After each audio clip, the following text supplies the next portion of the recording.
বর্তমান সরকার দুর্নীতির বিরুদ্ধে জিরো টলারেন্স ঘোষণা করেছে। দুর্নীতির করাল গ্রাস যেন আপনাদেরকে স্পর্শ করতে না পারে সেদিকে সদা সতর্ক থাকবেন। আমি বিশ্বাস করি 43তম বিসিএস পুলিশ ব্যাচের প্রতিটি সদস্য দেশ ও জাতির প্রত্যাশা পূরণে নিজেদেরকে নিয়োজিত করবে।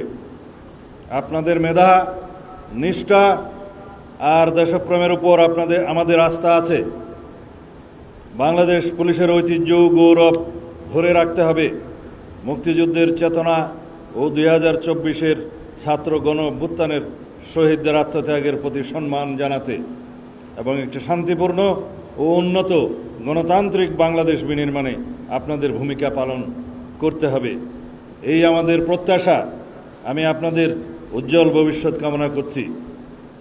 বক্তব্য শেষ করার আগে বাংলাদেশ পুলিশের একটি প্রত্যাশা আছে, আবেদন আছে।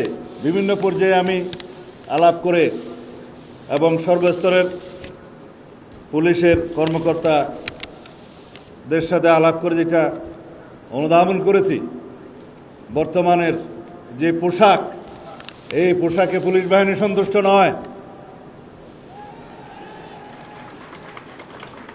সুতরাং